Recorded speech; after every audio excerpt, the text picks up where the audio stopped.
എല്ലാവർക്കും നമസ്കാരം. പുതിയ വീഡിയോയിലേക്ക് എല്ലാവർക്കും സ്വാഗതം. അപ്പോൾ നമ്മൾ ഈ വീഡിയോയിൽ സംസാരിക്കാൻ പോകുന്നത് നഴ്സിംഗ് അല്ലാതെ ഓസ്ട്രേലിയയിൽ വന്ന് പഠിച്ചു കഴിഞ്ഞാൽ നിങ്ങൾക്ക് ഇവിടെ ജോലി കിട്ടാനും പെർമനൻറ്റ് റെസിഡൻസി കിട്ടാനും അല്ലെങ്കിൽ മൈഗ്രേറ്റ് ചെയ്യാനും ഒക്കെ ഓപ്പർച്യൂണിറ്റീസ് ഉള്ള അലൈഡ് ഹെൽത്ത് ഡിഗ്രികൾ എന്തൊക്കെയാണ് എന്നുള്ളതിനെ പറ്റി കേട്ടോ.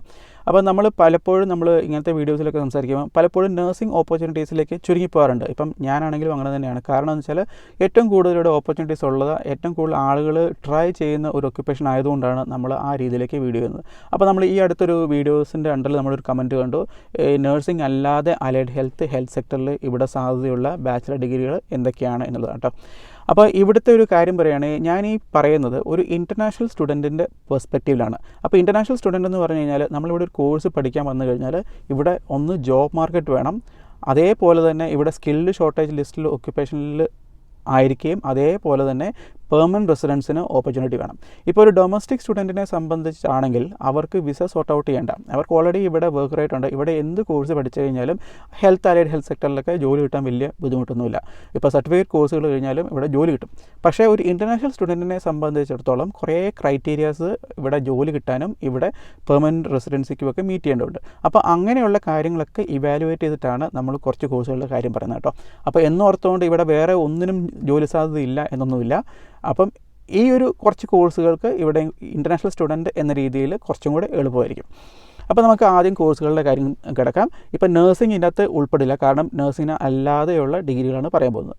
അപ്പോൾ ഫസ്റ്റ് എൻ്റെ ഒരു അഭിപ്രായത്തിൽ ബാച്ചലർ ഓഫ് ഫിസിയോതെറാപ്പി. ഞാനൊരു ഫിസിയോ ആണ്, ഇവിടെ ഞാൻ ലൈസൻസ്ഡ് ഫിസിയോ ആണ്, ഇവിടെ ഫിസിയോ ആയിട്ട് വർക്ക് ചെയ്യുകയാണ്. അപ്പോൾ ഞാൻ പറയുവാണെങ്കിൽ ഇത് ഇവിടെ അത്യാവശ്യം ഓപ്പർച്യൂണിറ്റീസ് ഉള്ള ജോലി സാധ്യതയുള്ള അത്യാവശ്യം ഒരു സമൂഹത്തിലൊക്കെ വെൽ റെസ്പെക്റ്റഡ് ആയിട്ടുള്ള ഒരു പ്രൊഫഷനാണ്. അപ്പോൾ ഇവിടെ ഒരു ഗുണം എന്ന് പറഞ്ഞു കഴിഞ്ഞാൽ നിങ്ങൾക്ക് ഇവിടെ ഒരു എംപ്ലോയർക്ക് വേണ്ടി വർക്ക് ചെയ്യുമോ, ഇവിടെ സെൽഫ് എംപ്ലോയിഡ് ആവാനോ അല്ലെങ്കിൽ നമുക്ക് എന്തെങ്കിലും ബിസിനസ് സ്റ്റാർട്ട് ചെയ്യാനോ പല രീതിയിലുള്ള ഓപ്പർച്യൂണിറ്റീസ് ഉള്ള ഒരു കോഴ്സാണ്. അപ്പോൾ നഴ്സിംഗ് എന്ന് പറയുമ്പം പലപ്പോഴും നമുക്ക് സെൽഫ് എംപ്ലോയിഡ് ആവാൻ പറ്റില്ല. ഇപ്പോൾ നമുക്ക് പറ്റും നഴ്സിംഗ് ഏജൻസിയോ അല്ലെങ്കിൽ അങ്ങനെ ഡിസബിലിറ്റി സപ്പോർട്ട് അങ്ങനെയുള്ള രീതിയിലുള്ള നമ്മളത് സ്റ്റാർട്ട് ചെയ്യുകയാണെങ്കിൽ കുഴപ്പമില്ല. പക്ഷേ ഫിസിയോ എന്ന് പറഞ്ഞാൽ ഒരു ക്ലിനിക്കൽ സെറ്റപ്പിൽ നമുക്ക് സ്റ്റാർട്ട് ചെയ്ത് നമുക്ക് സ്വന്തമായിട്ട് ഒരു ഓൺട്രപ്രണർ ആവാനുള്ള ചാൻസ് ഉള്ള, എന്നാൽ ഇവിടെ പെർമനൻറ്റ് റെസിഡൻസിക്ക് ഓപ്ഷൻസ് ഉള്ള, എന്നാൽ ജോലിയായിട്ട് പോകണം എന്നുണ്ടെങ്കിൽ അതിനും സാധ്യതയുള്ള ഒരു പ്രൊഫഷനാണ് ഇവിടെ. അപ്പോൾ ഈ പറയുന്നത് ഞാൻ ഓസ്ട്രേലിയയിൽ പഠിക്കുന്നതിനെ പറ്റി കേട്ടോ. ഇന്ത്യയിൽ പഠിക്കുമ്പം ഞാനൊരു ഫിസിയോ ആണെങ്കിലും, ഞാൻ നാട്ടിൽ നിന്ന് പഠിച്ചൊരു ഫിസിയോ ആണെങ്കിലും നാട്ടിൽ ഒരു ബാച്ചിലർ ഓഫ് ഫിസിയോതെറാപ്പി പഠിക്കാൻ ഞാൻ ഒരിക്കലും ആരോടും റെക്കമെൻഡ് ചെയ്യാറില്ല. കോഴ്സ് കുഴപ്പമില്ല, പക്ഷേ നാട്ടിൽ നിന്ന് ഒരു BPT അല്ലെങ്കിൽ ബാച്ചലർ ഓഫ് ഫിസിയോതെറാപ്പി കഴിഞ്ഞ് ഒരു 7, 8, 9 കൊല്ലമുള്ള ഒരു സ്ട്രഗിളിന് ശേഷം നമുക്ക് എന്തെങ്കിലും ഒരു കരിയർ ഗ്രോത്തോ അല്ലെങ്കിൽ ആ ഒരു രീതിയിലേക്ക് എത്തിപ്പെടാൻ സാധിക്കുകയുള്ളൂ. Unless you are exceptional. അതാണ് നമ്മൾ എക്സെപ്ഷണൽ ഹാർഡ് വർക്ക് ഇടാൻ തയ്യാറായില്ലെങ്കിൽ നമുക്ക് അതാണ് നാട്ടിലെ ബാച്ചലർ ഓഫ് ഫിസിയോതെറാപ്പിയുടെ ഒരു പ്രശ്നം. അപ്പോൾ ധൈര്യമായിട്ട് നിങ്ങൾക്ക് കോഴ്സ് ഇവിടെ പഠിക്കാൻ വരാൻ പറ്റും. ഓസ്ട്രേലിയയിൽ പഠിച്ചു കഴിഞ്ഞാൽ നിങ്ങൾക്ക് ഇവിടെ സെറ്റിൽ ആവാനും വെൽ എംപ്ലോയിഡ് ആവാനുള്ള സാധ്യതയുള്ള ഒരു കോഴ്സാണ് ഈ ബാച്ചലർ ഓഫ് ഫിസിയോതെറാപ്പി. അപ്പോൾ ഇത് അങ്ങനെ നിൽക്കട്ടെ. പിന്നെയെന്ന് പറഞ്ഞു കഴിഞ്ഞാൽ ഇവിടെ ബാച്ചലർ ഓഫ് ഫിസിയോതെറാപ്പിക്ക് അഡ്മിഷൻസിന് അറ്റ്ലീസ്റ്റ് ഒരു 90% മേലേക്ക് +2 മാർക്കുള്ളവർ ട്രൈ ചെയ്താൽ മതി. അല്ലാത്തവർക്ക് കിട്ടാനുള്ള ചാൻസസ് വളരെ കുറവാണ്. കാരണം ഇവിടെ ഹൈലി കോമ്പറ്റീറ്റീവ് ആണ് അഡ്മിഷൻസ്. ഇപ്പം നിങ്ങളൊരു ബാച്ചലർ ഓഫ് ഫിസിയോതെറാപ്പി അല്ലെങ്കിൽ ഒപ്റ്റോമെട്രി അല്ലെങ്കിൽ അങ്ങനെയുള്ള കോഴ്സുകളൊക്കെ ഇവിടെ ഭയങ്കര ഹൈലി കോമ്പറ്റീറ്റീവ് ആണ് എൻട്രി, ഈവൻ മെഡിസിൻ അല്ല അങ്ങനെയുള്ള കോഴ്സുകളൊക്കെ. സോ അതുകൊണ്ട് 90% താഴെ മാർക്കുള്ളവർ ബാച്ചലർ ഓഫ് ഫിസിയോതെറാപ്പിക്ക് ഇവിടെ ട്രൈ ചെയ്തിട്ട് കാര്യമുണ്ട് എന്ന് തോന്നുന്നില്ല.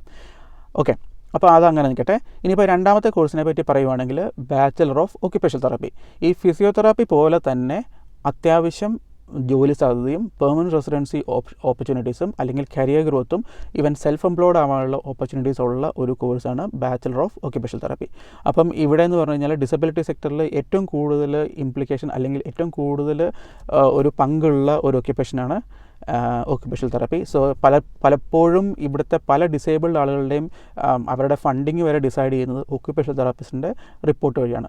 സോ അതുകൊണ്ട് തന്നെ ഇവിടെ അത്യാവശ്യം നല്ല സ്കോപ്പുള്ള, ഫ്യൂച്ചർ നോക്കുമ്പോഴും വലിയൊരു കരിയർ പ്രോസ്പെക്ട്സ് അത്യാവശ്യം നല്ലതുള്ള ഒരു കോഴ്സാണ് അല്ലെങ്കിൽ പ്രൊഫഷനാണ് ഒക്യുപേഷണൽ തെറാപ്പി. സോ ഡെഫിനറ്റ്ലി നിങ്ങൾക്ക് ഒക്യുപേഷണൽ തെറാപ്പി കൺസിഡർ ചെയ്യാൻ പറ്റുന്ന ഒരു കോഴ്സാണ് അത് ബാച്ചലർ ഓഫ് ഒക്യുപേഷണൽ തെറാപ്പി. അതും ശരിക്കും പറഞ്ഞാൽ അത്യാവശ്യം കോമ്പറ്റീറ്റീവ് ആണ്. ഫിസിയോയുടെ അത്ര ഇല്ലെങ്കിലും അത്യാവശ്യം കോമ്പറ്റീറ്റീവ് ആണ് ഇതിൻ്റെ എൻട്രി.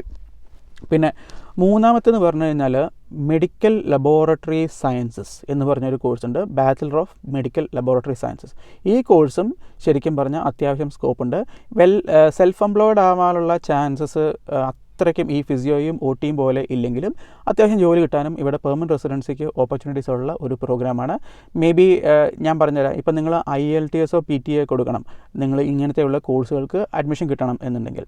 ഐ മീൻ ഒരു നഴ്സിംഗും ഫിസിയോതെറാപ്പി, ഒക്യുപേഷൻ തെറാപ്പിക്കൊക്കെ IELTS 7 ഈച്ച് അല്ലെങ്കിൽ PTE 65 ഈച്ച് സ്കോർ വേണം. പക്ഷേ ലബോറട്ടറി സയൻസസിന് 6.5 ചില മോഡ്യൂളിലായാലും വലിയ കുഴപ്പമില്ല അഡ്മിഷൻസിന് പല യൂണിവേഴ്സിറ്റീസിലും. സോ നിങ്ങൾക്ക് ഇപ്പം ഇംഗ്ലീഷ് ലാംഗ്വേജ് ടെസ്റ്റുകൾ ആ റിക്വയർമെൻറ്റ് മീറ്റ് ചെയ്യാൻ പറ്റുന്നില്ല എന്നുണ്ടെങ്കിൽ നിങ്ങൾക്ക് മെഡിക്കൽ ലബോറട്ടറി സയൻസസ് നിങ്ങൾക്ക് കൺസിഡർ ചെയ്യാം.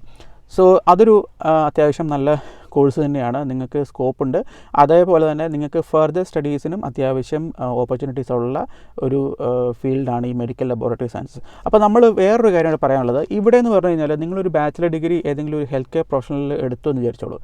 എന്നാൽ നിങ്ങൾക്ക് ഈ ഒരു കരിയറിൽ നിങ്ങൾ ഹാപ്പി അല്ല, നിങ്ങൾക്ക് അതിനുശേഷം ഒരു കരിയർ ചേഞ്ച് വേണം എന്നുണ്ടെങ്കിലും ഇവിടെ അങ്ങനെയുള്ള ഓപ്ഷൻസ് ഉണ്ട്.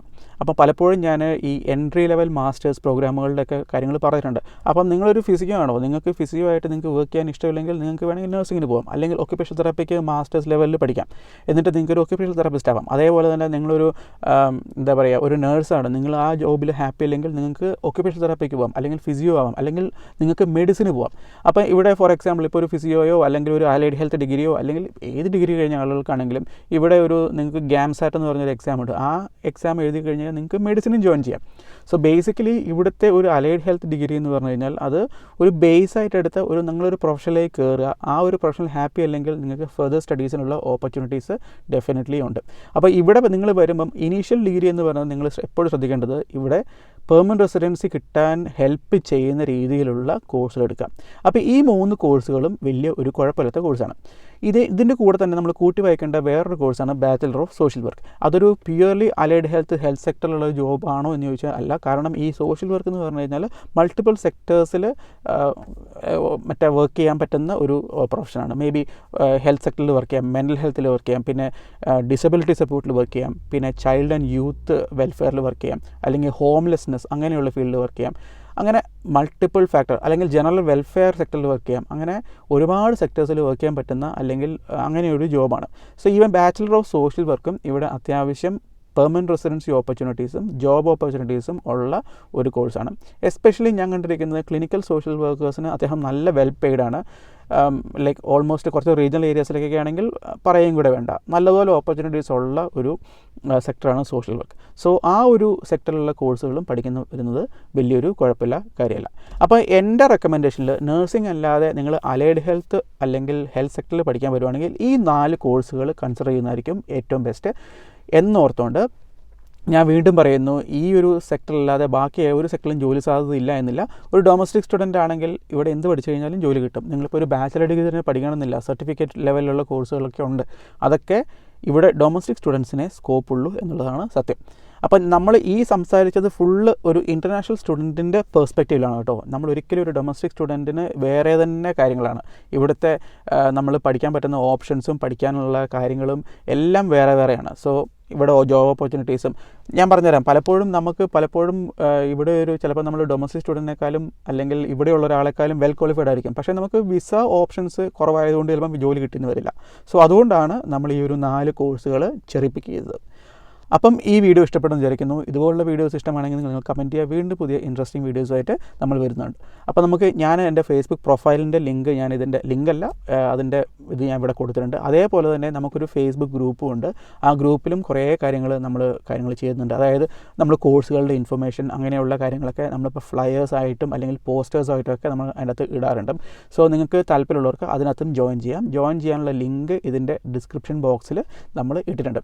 അപ്പം നമ്മൾ അത്യാവശ്യം ജോലി തിരക്കുണ്ട്, അതുകൊണ്ട് തന്നെ നമ്മൾ ഡെയിലി വീഡിയോസ് ഇടാനോ അല്ലെങ്കിൽ അങ്ങനെയുള്ള കാര്യങ്ങൾക്ക് പറ്റുന്നില്ല. പക്ഷേ നമ്മൾ കമൻസൊക്കെ കാണുന്നുണ്ട്.